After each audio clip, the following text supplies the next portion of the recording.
And now we come to the gospel, which will put together all the themes and sub-themes of the readings we've had so far. You remember now, we had in that first reading, we were, after we looked at the theme, it was a prophecy of Zechariah. The part that was most is, I'll pour out this spirit, you see, of grace and so forth. That's Zechariah 12 from the first. Now we're in Luke 9, 18 to 24.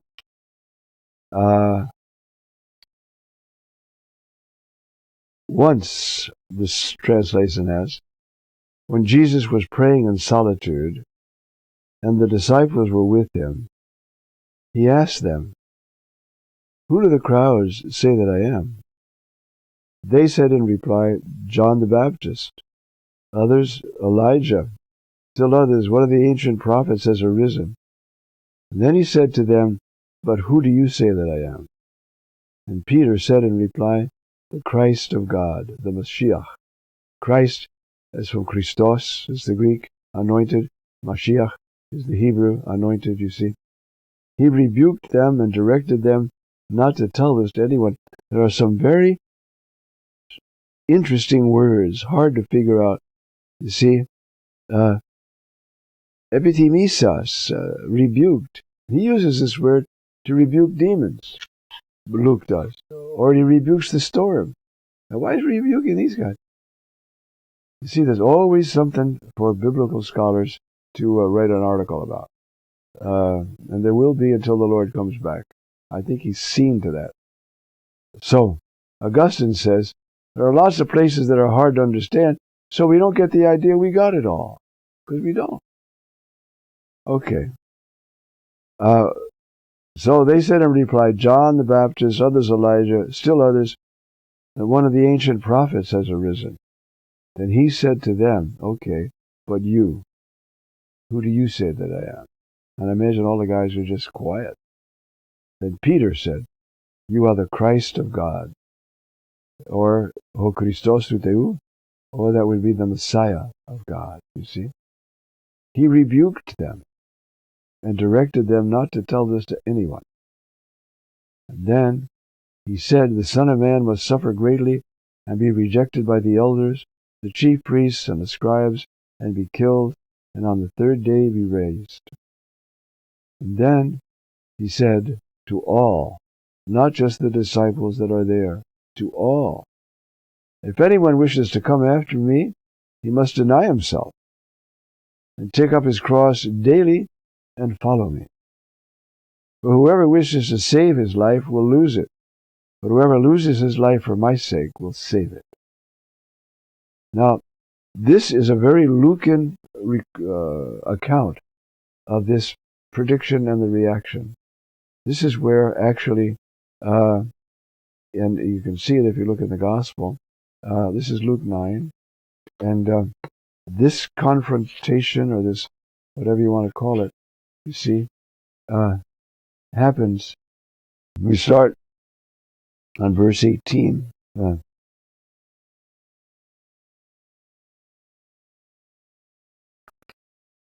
Right after the multiplication of the loaves in Luke. He organizes these events in a way different than Mark and basically Matthew. So once it says, and that's what the text says, and it happened that he was praying alone. And the disciples came to him, were gathered around him. And he asked them, what are the crowds? Who do the crowds say I am? And they answered, John the Baptist. He's dead. Well, somehow he must still be alive. There's never been a figure like John the Baptist.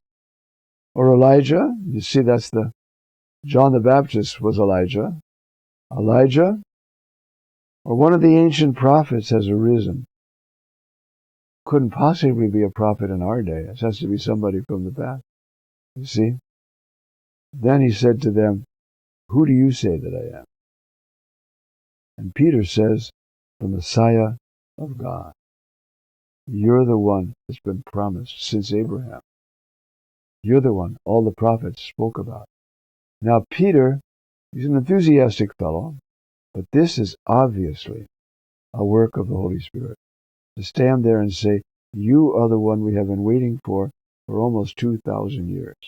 You are, Jesus. You're the one. You see? And he rebuked them. Luke's words are hard to figure out sometimes. Epithemesas, I told you. That word he applies to exorcising demons. He rebukes the storm and quiets it. Now he's rebuking Peter. This is amazing. I mean, it has nuances, and he says, you see, rebuked them and directed them not to tell this to anyone. And then we start.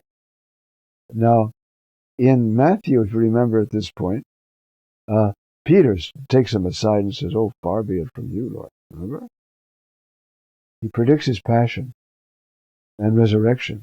And Peter takes him aside and says, oh, Lord, that's not fitting for you. And what does Jesus say? Out of my way, Satan. You're doing Satan's work right now. You don't understand my Father's plan. He's tough. Luke omits that, seemingly, because these things were well known, and they were being read and recited at the Eucharist. The people would gather, and these things, before they were put into a New Testament, you see, they were, and so it was, some places were reading Luke. Okay. He said, the Son of Man must suffer greatly and be rejected by the elders, the chief priests, and the scribes, and be killed. And on the third day, be raised. That's astonishing. Think about it. They're going to kill me, but I'm going to rise again. You know, we're used to this. We've heard it for 2,000 years. What do you think these guys, they're construction workers. They're not theologians. Fishermen in that day would be about the same class, you know. Usually, like a lot of construction workers, they're really good guys, you know. Not the most polished, but good guys. I used to work on construction, and I know these guys, and I used to really like them. Still do, for that matter. Killed on the third day. Then he said, without any reason to say this, except, I mean, you don't have that interruption by Peter, you know that this is not fitting for you, Lord. And that's when Peter hears, out of my way, Satan. Now we have this instruction. If anyone wishes to come after me, you see, he said to all, to everybody. There's no exception. Well, for you, you don't have to follow me or suffer. You can just be a Christian right there, comfy. Don't worry about it. No. He said to all, if anyone wishes to come after me, he must deny himself, take up his cross daily, Luke adds, and follow me. For whoever wishes to save his life will lose it, but whoever loses his life for my sake will save it. And that last line sets the tone. How do we lose our life? So many ways. So many ways. Besides dying or getting killed for the faith. Here's a guy, he's working in an insurance firm.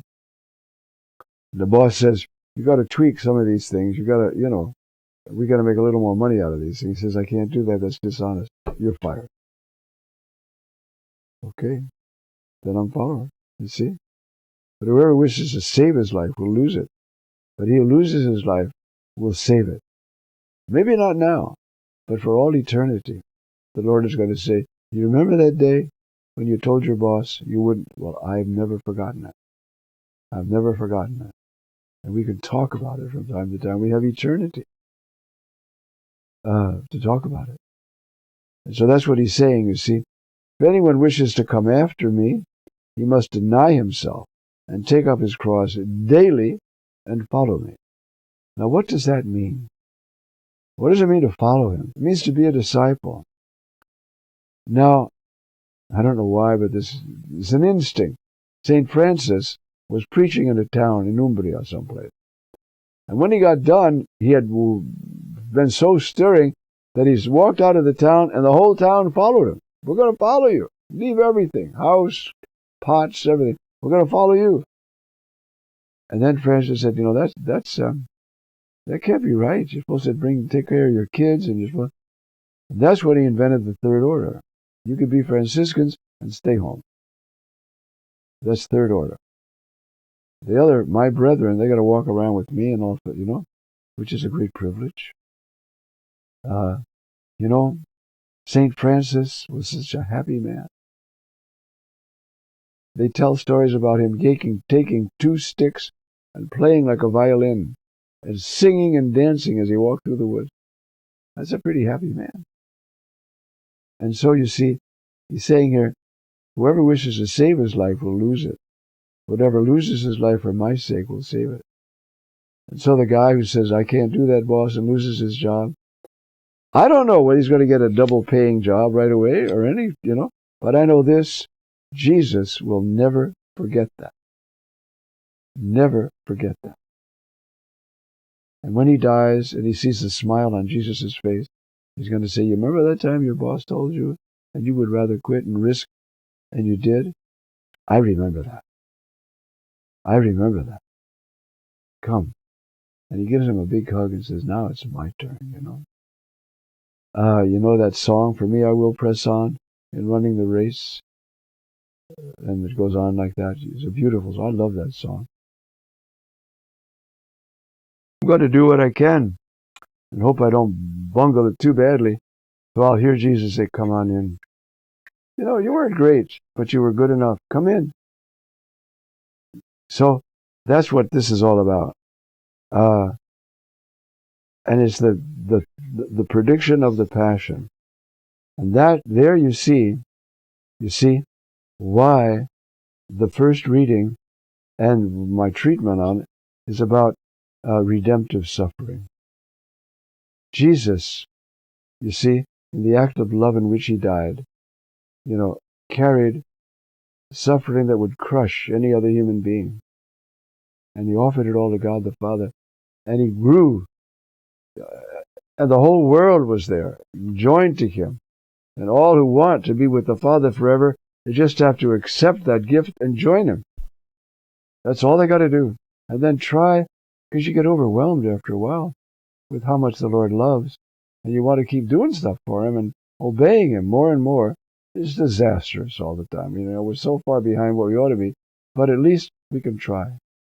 And that's the redemptive suffering. A mom who has to stay up all night because the kid is sick, see, that's a share. If she does it for love, and how people are going to get surprised, right? I was hungry and you fed me. I was in jail. Jesus, I was in jail. And you came to see me. Lord, when did we ever do that? Whenever you did it for the least of my brothers, you did it for me. You see? I'll never forget that. Because it's not only those who have redemptive suffering who suffer with Christ. Christ is also suffering in the poor, marginalized, neglected.